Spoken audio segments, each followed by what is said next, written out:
All right, hey, Dontrelle, Travis here. Good looking swing, my man. I like this hole here in the desert. Look at that little few graphics there. Looks like a little bit of a draw. I think I got a couple things for you that'll help you. You've got a lot of good stuff in your swing. And I think the first one here, if you watch this first move, that club head right there, see how it gets a little bit behind the hands, right? So as you take it back to this parallel position, you can see how the club head gets in behind the hands pretty quick, right? Not the end of the world, but I think I'd like to show you how to keep your hands a little closer to you, but the club head a little bit more outside the hands. Now what happens is when your hands go out and the club head gets in, you can get an environment here where you don't turn enough, you don't get enough depth in the right arm. You can see the right arm here, could probably get it just a little bit more around you, kind of back behind you, or this left hip recruits a little bit more and turns out of the way. And what I found is that as you clean up this first move, hands in, club head maybe just a little bit more out in front of you, then you can get more aggressive in that turn and get the lead arm to work a little bit more around you. And I think that'll really help bring this club down a good plane, free up to rotate a little bit more through the impact zone. And I think that'll improve the probability of impact. But you got a lot of good stuff coming down, a lot of good things here. Looks like you got a little forward shaft lean, club face is in good shape.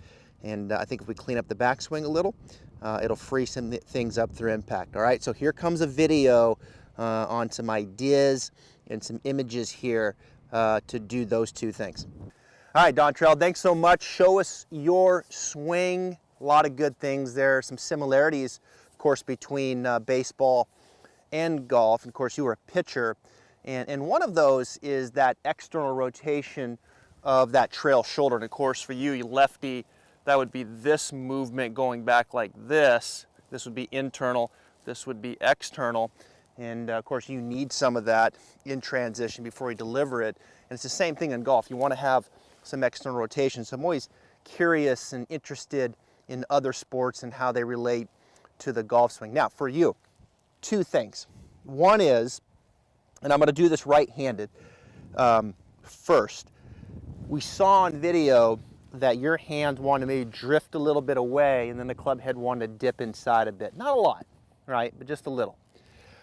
My recommendation to you is to keep your hands a little closer to you, okay? Lead arm closer to you, so the hands travel more in and the club head stays just a little bit more out in front of the hands like that. Okay, so lead arm doesn't drift off and then back in here like that. And I'm exaggerating a little bit so you can see it. But if I do it left-hander here, right, and I turn hands in, club head a little more out in front of you, hands drift, club head gets inside. Don't place it there, try to make it follow your turn. Shoulders, hips, everything turns and your hands follow that. Now it's not hands in, club head goes like that. You know, it's a little more of this image here. So I'd start with that. I've found that as you clean that up, then you can turn better. Players can turn and get things working more around them better. All right, so what I would tell you in the second piece is that once you're here, now let that lead arm work around you. Okay, and you'll feel this trail hip really wanting to open up a little bit back behind you. And I like that for power. And I like that for the path coming down. And I think your downswing is in good shape. And I think you'll get more out of it as you work this move here, and then you work that right arm around you. Right, not here. This would be more depth around you. And you'll feel that left hip open up to recruit a little bit more to do that. So I kind of work on those two things. I think as you clean that up a little bit and you get, you know, halfway back position one a little better, and then you feel that lead arm working around you, I think you'll feel like you can really hit the inside of the ball and there'll be a little bit more power and accuracy to that. Good stuff. Big fan of yours when you were pitching. Love to see you out there on the links, and hopefully this lands the right way for you. You work on these two things and it allows you to enjoy the game just a little bit better.